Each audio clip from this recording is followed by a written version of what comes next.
Magandang umaga sa ating lahat. My name is Desmond, isa lamang po sa mga pastors dito po sa Victory Las Piñas. May I know do we have first-timers here? Meron po bang mga first-time na umattend? Ayun, ibig sabihin, second-timer. Ayun, first-timer, palapakan naman natin sila. Welcome po dito sa Victory Las Piñas. Yes. Panalangin po namin na hindi po ito maging una at huli, na may makasama pa po namin kayo sa mga darating pang linggo. And I hope and I pray that you will be part of this church community. All right. So, before we start, pansin nyo naman po, ang ating pong pagtawag ng Panginoon sa atin, hindi lamang para dito sa lugar na ito, sa apat na sulok ng lugar na ito, to do worship and just to know about God.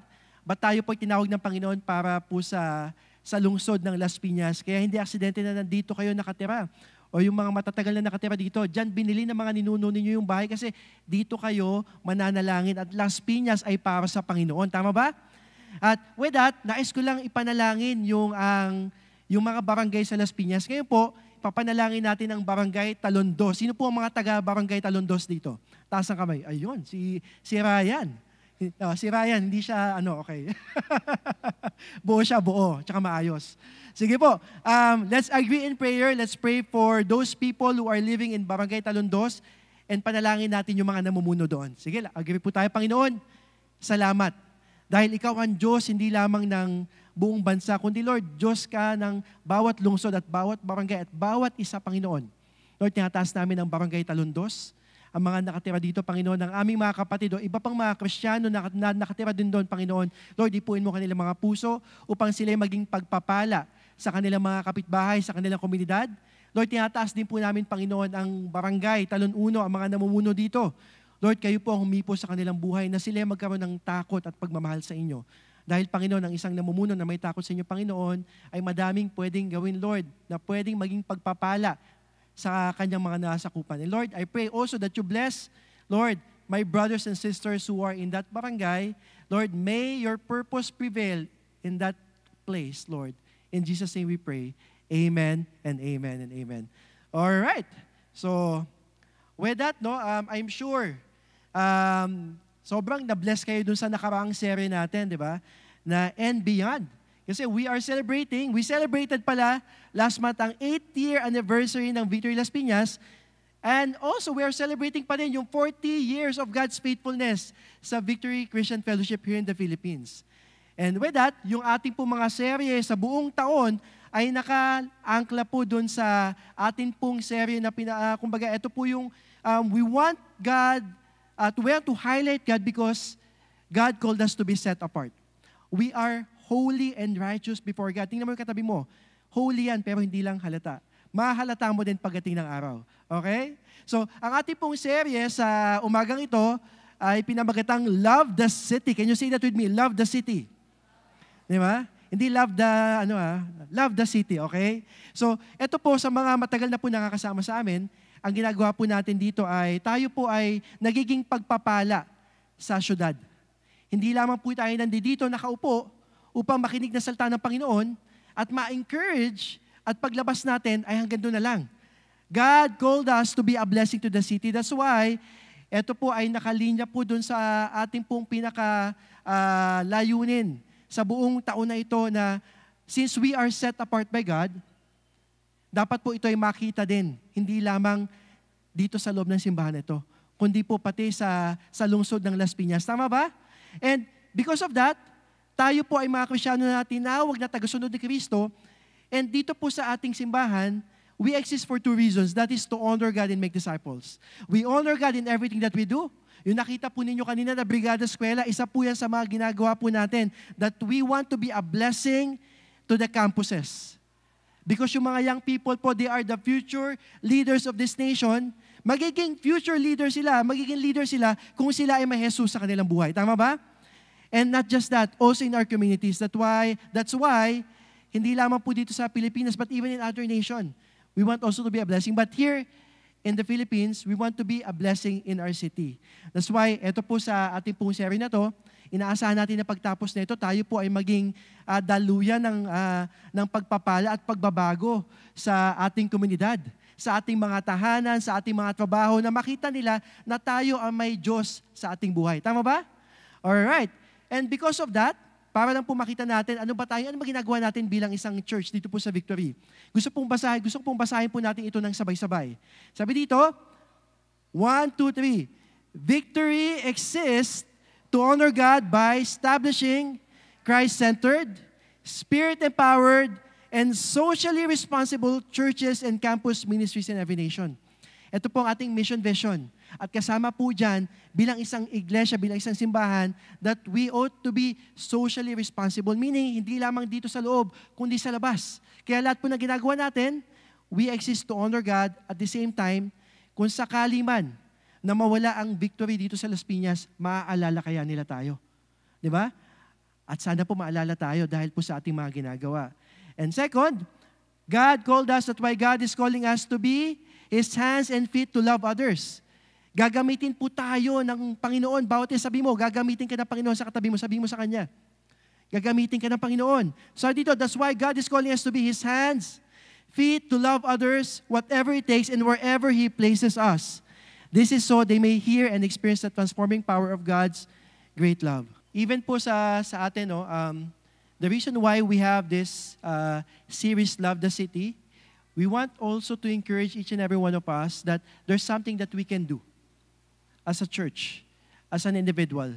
That hindi man ganun kalaki yung ating pwedeng magawa, but through prayers and through our giving, malayo po ang marating nito. That's why, yung 3 week po ng series natin na Love the City, we will talk about God's compassion, yung heart ng Panginoon. Ito po, pag-usapan natin siya this week. And next week, we will talk about the generosity of God. And the 3rd week, we'll talk about God's righteousness. In fact po, just want to share also to you, ito pong taon na to, tsaka last year, meron po tayong mga Love the City effort na ginawa dito po sa lungsod ng Las Piñas. Last year, November, we're privileged to know one of the barangay chairman ng Las Piñas sa Barangay Talon 1, si Kapitana Irene Gallardo. And because of that, it opened a way for us to have Love the City being a blessing to the marginalized people. Ito po nangyari noong December. And nangyari po ito, nagkaroon din po ng opening si God na weekly, started nung March, nagkakaroon tayo ng regular weekly Bible study sa mga empleyado ng Barangay Talon 1. And most of them received the Lord Jesus Christ and they are now starting to have one-to-one also with some of our leaders here. And also this year, nung nasunugan po dun sa Barangay Pilar, we also responded by not just giving them yung pagkain, but also we prayed for the families na nasunugan doon. And magkakaroon po tayo ng effort doon po sa ating partnership with the Barangay Chairman ng Pilar, magkakaroon po ng parang play wherein we want to use that to proclaim the gospel sa mga constituent ng Barangay Pilar. Sino po dito mga taga-Barangay Pilar? Si Pastor Sunny, alam ko taga ano yan eh. Taga Diamond. Diamond ba? Hindi, yung kabila. Anyway, with that, I'm excited for this series. And this week po, please join me. Let's stand together and let's read God's Word in reverence of sa ating Panginoon. If you have your Bibles with you, please do open it. May malaking Bible tayo sa screen natin. We will read from Deuteronomy chapter 7, verses 6 to 11. Sabi dito, "For you are a people holy to the Lord your God." Sabay-sabay po tayo. "The Lord your God has chosen you to be a people for His treasured possession. Out of all the people who are in the face of the earth, it was not because you were more in number than any other people that the Lord set His love on you and chose you, for you were the fewest of all peoples.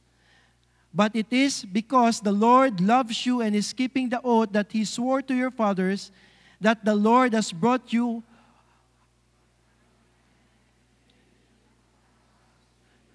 from the hand of Pharaoh, king of Egypt.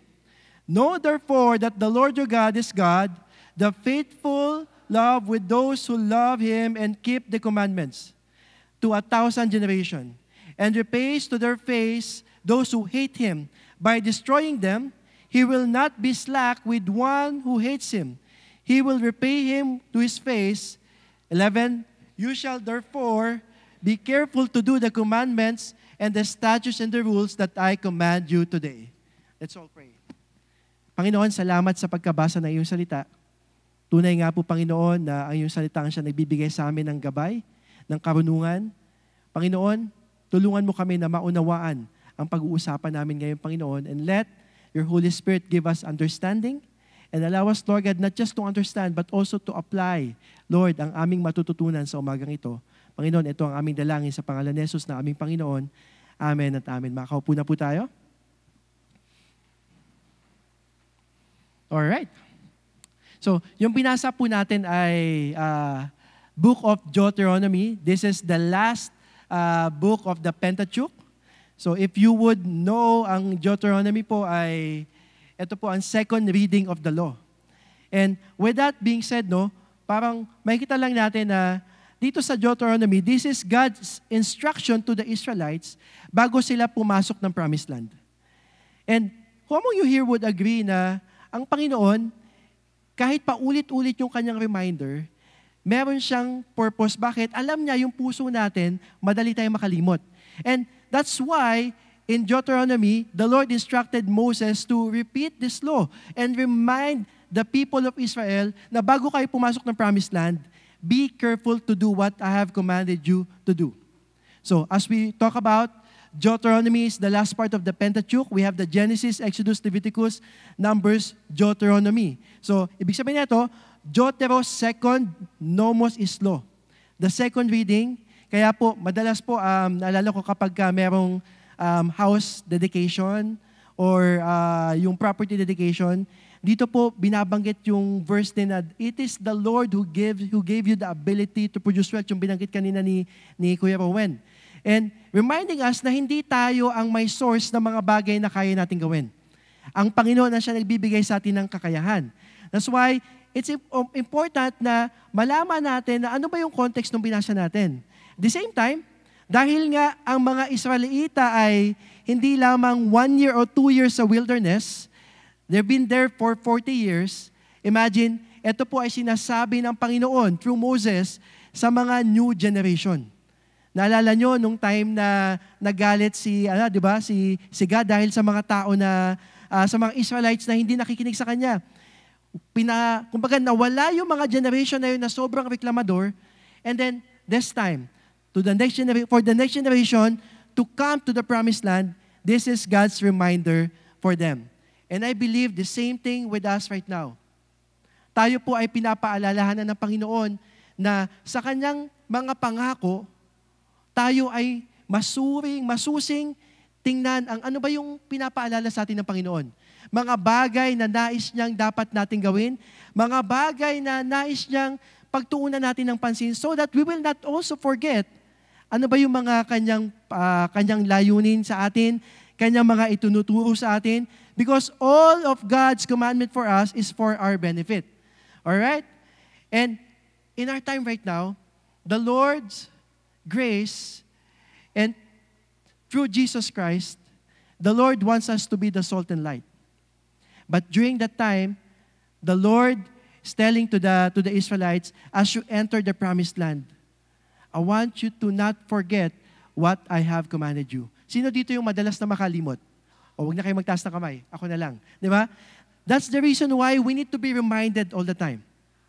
If we have the struggle to remember, we can use our calendar to also help us remember the things that we need to remember.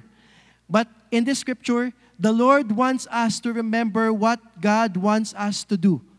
The Lord wants us to remember His covenant sa atin. And grabe, no? Amazing lang na si God, He's a God who is not just sitting on the throne. God is the one who is also involved in the lives of the Israelites before and even to us right now. And because of that, nakita natin na kung gaano kabuti ang Panginoon na pinadala niya kanyang anak na si Jesus. At the same time, during the time of Israelites, pinapakita ng Panginoon na even though to this next generation, Nakita na ng mga tao during that time ang miracle ng Panginoon kung paano hinati yung Red Sea, kung paano tinalo ng Panginoon ang mga Ehipto, and then kung paano nagbigay ang Panginoon ng pagkain sa kanila for 40 years, hindi sila nagtrabaho pero hindi sila nagutom. For 40 years, hindi man lang nasira yung kanilang mga damit. And the Lord is reminding them, huwag nyo itong kakalimutan. And I don't know about you, but as we talk about earlier, that the focus of this week 1 preaching is God's compassion. God is a compassionate God. Do you agree with me? Siya po ay puno ng, kumbaga sa Tagalog, siya ay nagbibigay sa atin ng, kumbaga hindi lang awa, kumbaga siya ay nagpo-provide sa ating mga pangangailangan. Ang Panginoon ay involved sa atin. Ang Panginoon ay nais niya na masunod natin yung mga bagay na nais siya ipagawa sa atin. At the same time, hindi lang yun, ni-remind niya tayo kung sino siya. That's why, sa dami ng mga kasalanan natin, even yung mga Israelites, grabe yung pag-ibig ng Panginoon, di ba? Yung kanyang compassion, yung kanyang mercy hindi nauubos. Sa kabila ng mga reklamo nila, sa kabila ng mga kasalanan nila. And I could relate.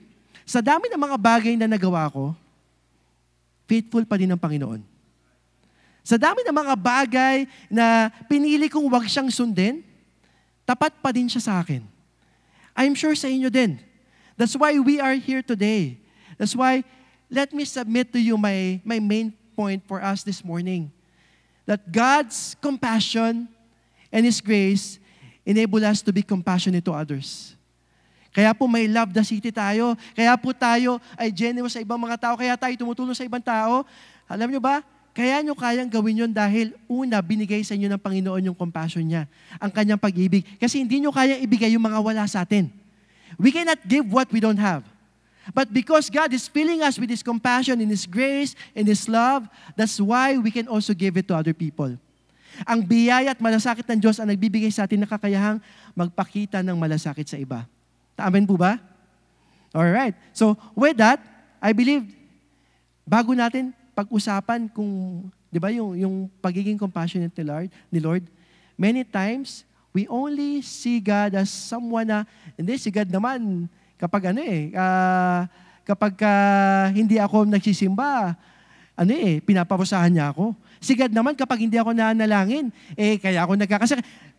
Many times, if we don't know who God is, ang daling pagbintangan siya sa mga bagay na hindi naman talaga niya ginagawa. That's why in the Bible says that how much God loves us, that He sent His one and only Son, Jesus Christ. Because if we only know who God is, we would also trust Him, even though sometimes or many times we don't understand. Tama ba? So, as we start that, as we continue in our preaching right now, since God is a compassionate God, makikita natin doon sa binasa nating verse kanina, no? Parang yung una pa lang sa verse 6, pinili ng Panginoon ang Israel. God chose Israelites not because they are strong, not because they are many, but God chose Israelites because God chose the Israelites because of His covenant to the patriarchs. That's why, number 1, we'll talk about the chosen people. Deuteronomy 7:6, sabi dito, "For you are a people holy to the Lord your God. The Lord your God has chosen you to be a people for His treasured possession, out of all the peoples who are on the face of the earth." People holy to the Lord your God, chosen, treasured possession. Ang sarap pakinggan, no? But many times, ang hirap tanggapin sa sarili natin kasi alam natin, nakatingin tayo doon sa mga pagkakamali natin dati. Right? But here, makikita natin dito na chosen yung Israel. Kasi makikita natin yung covenant ni God kay Abraham nung wala pang Israel. At ito ay patuloy na ginagawa ng Panginoon even until now. Hindi niya babaliin ang kanyang covenant. So, how does that happen? That Israel became God's people, holy to the Lord, chosen and treasured possession. Sabi po dito sa Genesis 17:3-5. If you remember Abraham. Verse 3, Abraham fell face down, and God said to him, "As for me, this is my covenant with you. You will be the father of many nations. No longer will you be called Abraham, your name will be Abraham, for I have made you a father of many nations. God called Abraham. Abraham responded. Familiar po tayo dito sa term na to. Many are called, but few are chosen. Madalas po natin nadinig yan, tama ba? Abraham was called by God, and in God's sovereignty, God chose Abraham, which Abraham responded. Tayo din po. Tayo po ay tinawag ng Panginoon. Pero hindi po lahat tayo sumusunod agad. Hindi po lahat tayo nag-respond agad. Then right now, you responded to God's call to receive Jesus Christ as your Lord and Savior. That's why God has chosen you to be His holy nation, to be His holy people. Amen ba? Do you agree with that? That God has chosen you because God loves you. Alright? And with that being said, no, nakakatuwa lang isipin na even Abraham, as a pagan person, pagan worshiper from Mesopotamia, God called him and chose him. Even Abraham don't know what will happen to him. And again, I guess that's part of God's sovereignty. Alam ng Panginoon ang mangyayari. But Abraham don't know what will happen. He just put his faith in God. That's why sabi doon, Abraham believed God and it was credited to him as righteousness. And the Lord made a covenant relationship with Abraham. Si God ang nag-initiate. Si God ang pumili. Sa atin din po, si God ang pumili sa atin, hindi tayong pumili sa Kanya. Kaya pwede natin sabihin minsan, Lord, ikaw yung pinili ko kasi, di ba, nung time na broken-hearted ako, doon kita tinanggap. Di ba, many times, yun yung lies ng enemy sa atin. But you know what? The Bible says is God was the one who chose us. Wala tayong pwedeng ipagmalaki dito. We are all here by the grace of God. Ano ba yung makukuha ni God kay Abraham? Wala naman. Ano ba yung makukuha ni God sa atin? Wala naman, tama ba? Pero pinili pa din tayo ng Panginoon. Right? And it's a privilege for us to be called by God. Wala kang mabibigay. Ikaw ba? Pipiliin mo ba, kung ikaw ay bubuo ng basketball team, pipiliin mo ba yung, ayoko na lang magsalita, di ba? Pipiliin mo yung mga katulad ni LeBron James, ni Stephen Curry, at kung sino pa. Kasi gusto mong manalo, tama ba? Kung si God yung pipili, syempre, eto lang ako na naman to. Kung si God ang bubuo ng isang team, gusto niya yung mananalo siya. Pero alam na natin, even God will not choose any one of us. God will win. And He already won the victory, right? But God wants us to be part of that victory. That's why God has chosen us. The same thing with Abraham. God made a covenantal relationship with Abraham. So what is a covenantal relationship?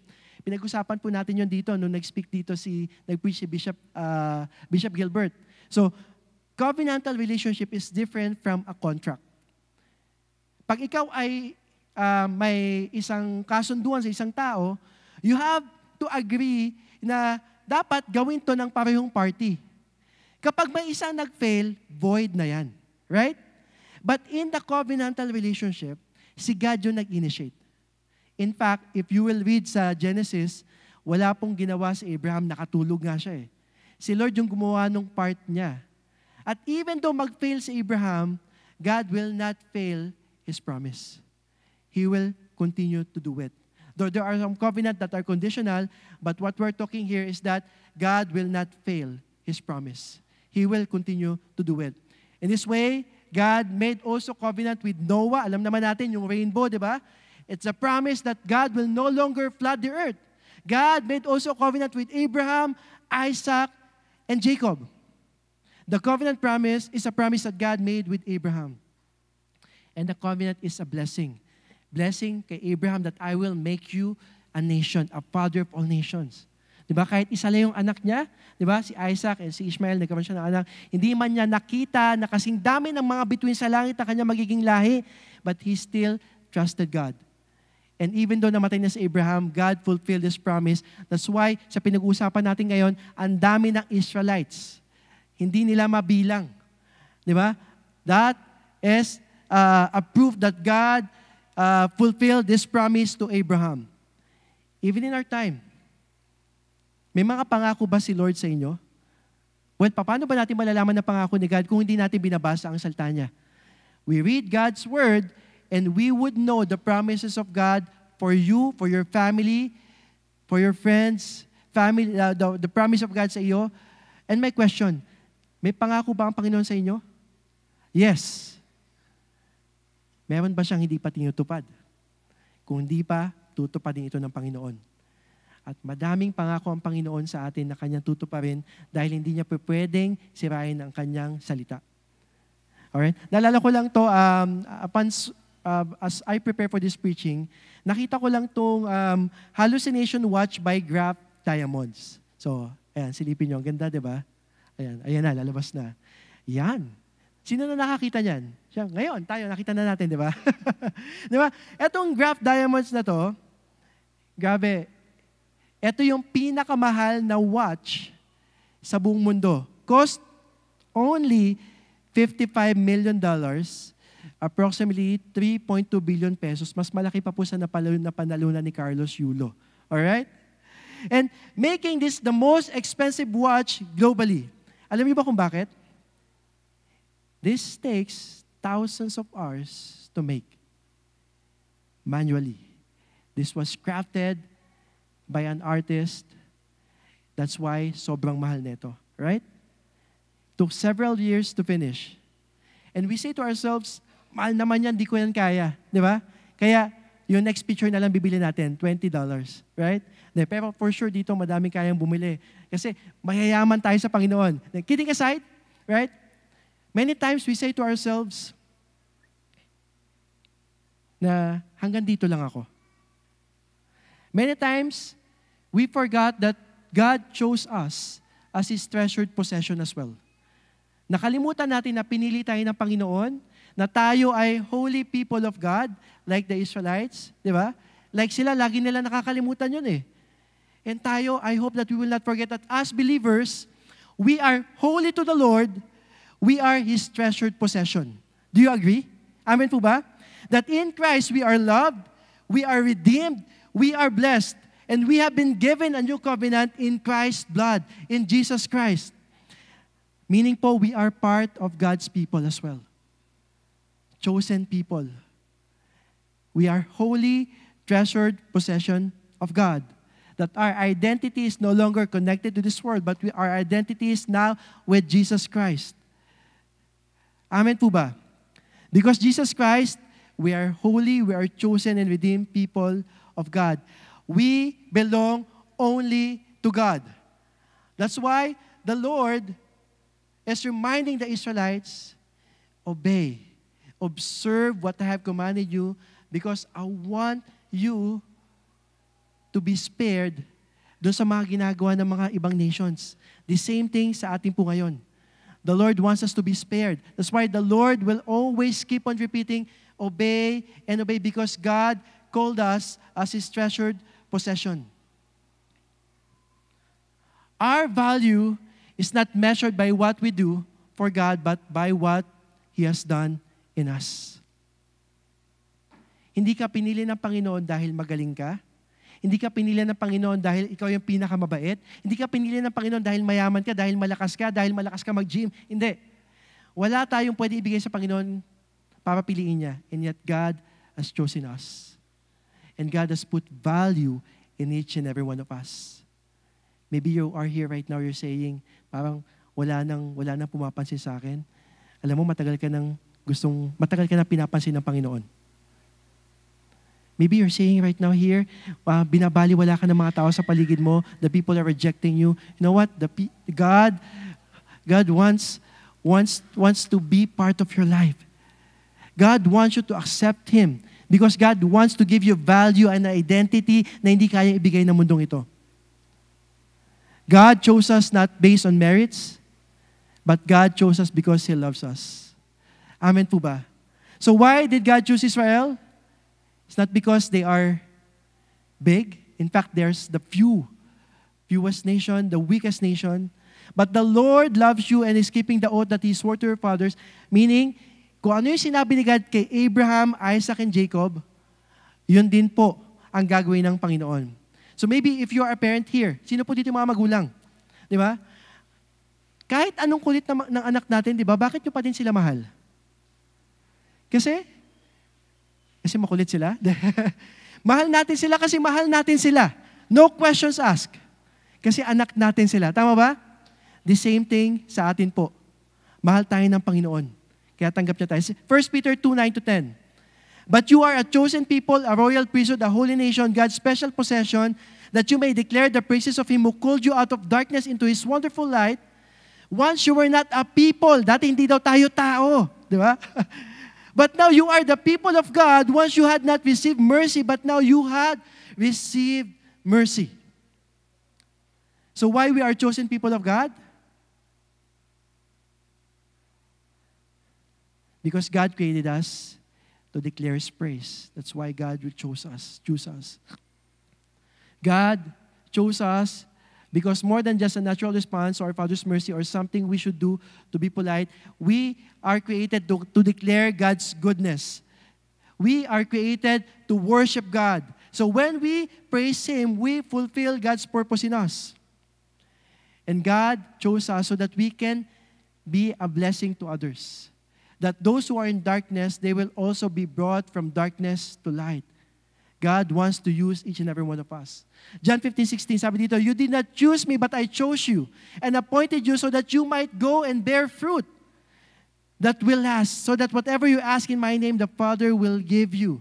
Whatever you ask in Jesus' name, the Father will give you, because God has chosen you, God is delighted in you, according to the will of the Father, according to your faith.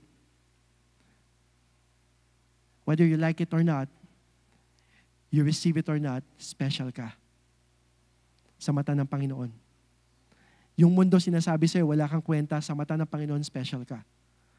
Yung mundo sinasabi sa'yo, hanggang dito ka lang, sinasabi sa'yo ng Panginoon, special ka. Pinili kita, mahal kita, may plano ako sa'yo. Mahal ka ng Diyos, kaya ka nandito ngayon. Amen po ba? That's why you are here, you're worshiping God, because God has called you from darkness to light. Mahal ka ng Panginoon.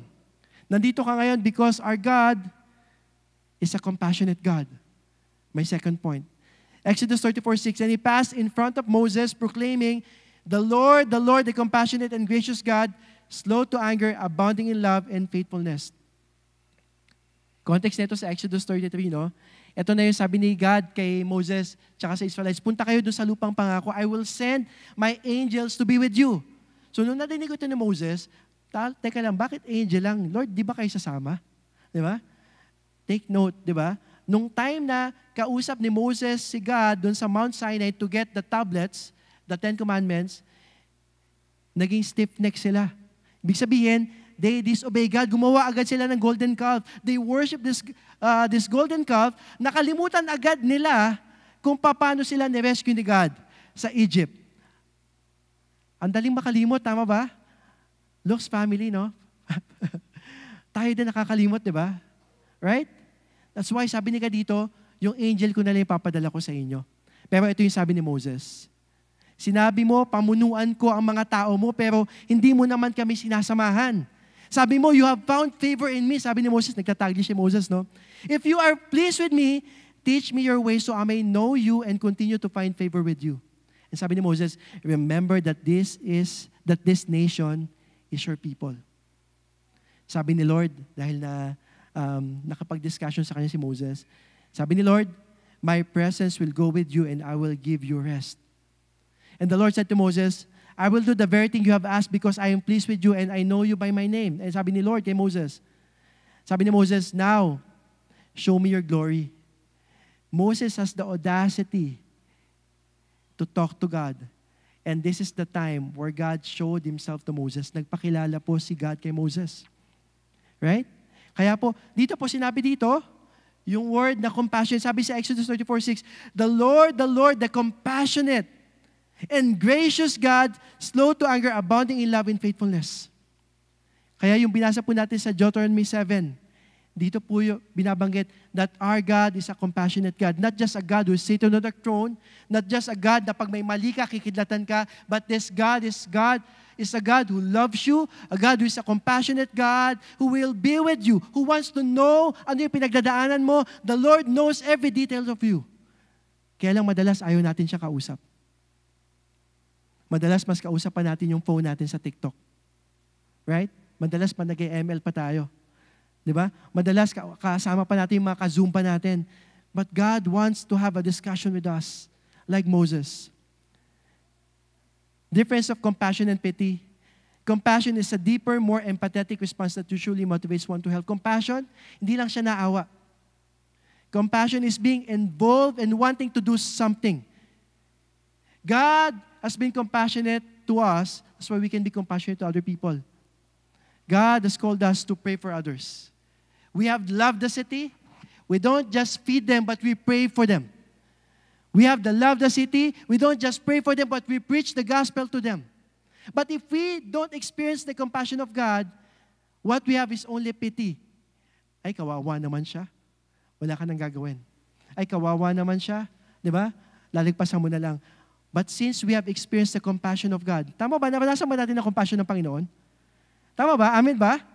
If we have experienced the compassion of God, then God wants us to also be compassionate to other people.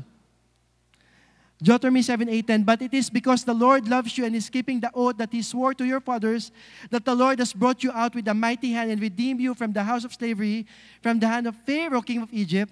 Verse 9, know therefore that the Lord your God is God, the faithful God who keeps covenant and steadfast love with those who love Him and keep His commandments to 1,000 generations. Take note, God is compassionate and keeps His commandments to 1,000 generations. If you will obey the Lord your God. Repays to their face those who hate Him by destroying them. He will not be slack with one who hates Him. He will repay him to his face. Our motivation sa calling and choosing ni God sa atin ay ang pag-ibig at katapatan ng Panginoon.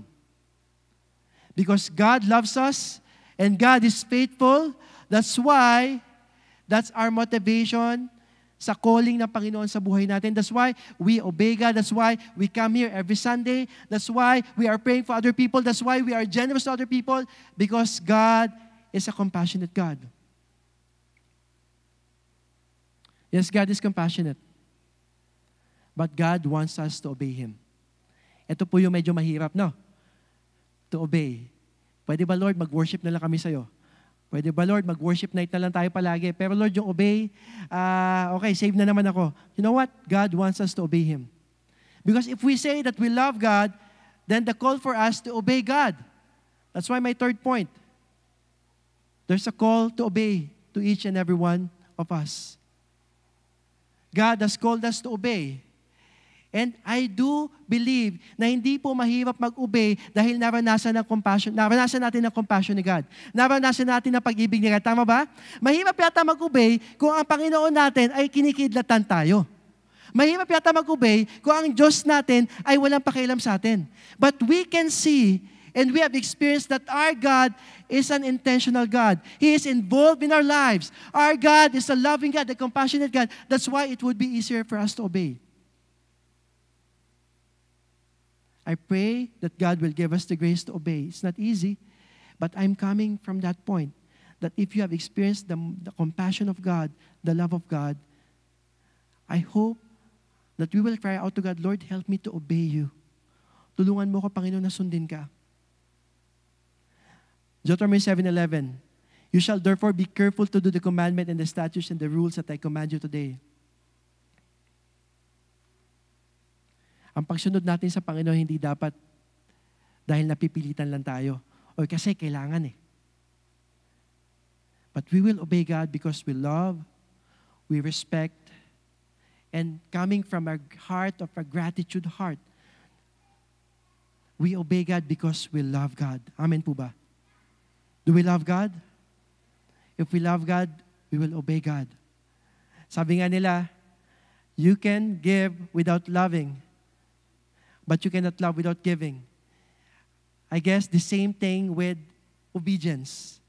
You can obey without loving, but you cannot love without obeying. Kung mahal mo yung asawa mo, madali na maghugas ng plato. Tama ba? Tama ba? Kung mahal mo yung magulang mo, madaling magligpit ng hinigaan. Right? Kung mahal mo yung kaibigan mo, di ba? Ano man yung gawin niya sa'yo, kaya mong patawarin yan. The same thing with God. If we love God, it would be easy for us to obey. Obey is not burdensome, but obey is something that will give us joy. Can you say that with me, joy? Sabi mo sa katabi mo, obey ka daw. O, balikan mo siya. Ikaw din, di ba? Right? Kung minahal tayo ni God despite of who we are, dapat mahal din natin siya. Kung mahal natin siya, di ba dapat joyful sa atin yung pag-obey? Hindi napipilitan? Di ba? Kaya dapat excited tayo umatin ng victory group. Tama ba? Diba? Excited tayo hindi lang sa victory group. Excited tayo mag-disciple na ibang tao kasi gusto nating ipakita sa ibang tao, iparana sa kanila na mahal din sila ng Panginoon. Tama ba? Excited tayo sumunod sa Panginoon. Can you ask your seatmate, masaya ba sumunod kay Lord? Oh, siyempre sumagot ka, naman, di ba? Lastly, as I end, I would like to call the music team to come up here. I like this, the covenant blessing. Deuteronomy 7:12-15, sabi dito, and because you listen to these rules and keep and do them, the Lord your God will keep with you the covenant and the steadfast love that He swore to your fathers. Verse 13, He will love you, bless you, multiply you. He will also bless the fruit of your womb. Di ba? You're praying to have na mabuntis ang asawa mo. Sabi dito, the fruit of your womb, the fruit of your ground, the grain in your wine and your oil, the increase in your herds and the young of your flock in the land that He swore to your fathers to give you. Verse 14, you shall be blessed above all peoples. There shall not be male or female barren among you or among your livestock. Verse 15, and the Lord will take away from you all sickness. Who loves that? And none of the evil diseases of Egypt which you knew will He inflict on you, but He will lay them on all who hate you. God's covenant is to bless us. Our obedience doesn't benefit God. The benefit of our obedience, tayo din po yun. Whether you obey or God or not, God will remain who God is. But if we will obey God, God will bless us. Right? If we obey God, His covenant of blessing will be for us. Verse 12, the Lord will keep His covenant in His steadfast love for us, to us. Verse 13, He will love you, bless you, and multiply you. Who wants that? Minsan gusto lang natin ng blessing, ayaw natin ng obedience. But if we will obey, this is the promise of God for all of us. He will bless us He will bless everything that you do. The reason why you are getting promotion, because the Lord is blessing you. The reason why you are so productive in your work, because the Lord is blessing you. The reason why you're able to love your spouse, because the Lord is blessing you. The reason why you're still standing right now, because the Lord is blessing you. Even those people who are experiencing sickness right now, by God's grace, nakakatayo pa din po tayo. By God's grace, we can still say, Lord, thank you that you're still blessing me despite of my shortcomings.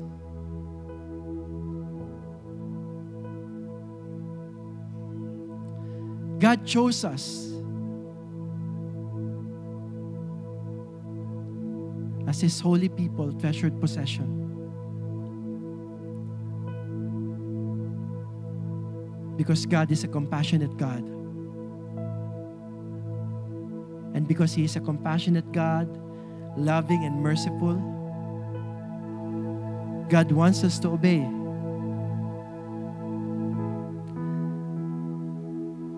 The fruit of our obedience is for us, so that we would experience His blessing, so that we will be careful to dishonor God. We will be careful to disobey God. All the things that we get from this life, we don't deserve this. Even though hindi natin to deserve, tutuparin pa din ni God ang kanyang promise sa atin dahil faithful siya, dahil tapat siya. Amen po ba? Dahil mahal tayo ng Diyos. Mahal tayo ng Diyos hindi dahil mabait tayo. Mahal tayo ng Diyos dahil ang Diyos ay mabuti. Our God is full of compassion. Ano pa bang hahanapin natin sa mundong to? That's why this is my challenge for all of us right now. As God has blessed you, can you extend this blessing to others? Will you also be compassionate to other people? I'm sure ngingitian mo na yung katrabaho mo bukas, tama ba? God wants everyone to know Him and to have relationship with Him. And God wants to use us who love Him to tell the good news to others. God is calling you to be the change agent to the world so that we can show His compassion to others so that they would know who God is. We are the hands, the mouth, and the feet of God. So my challenge, God's challenge for us, should we choose to accept it? Tatanggapin po ba natin ang challenge na yon? Hindi po siya madali, but God's grace is sufficient for us. And I believe, as we do what God has called us to do, we can do that because God's compassion and His grace enables us to be compassionate to others. Ang biyaya at malasakit ng Diyos ang nagbibigay sa atin ng kakayahang magpakita ng malasakit sa iba. Can we all stand up?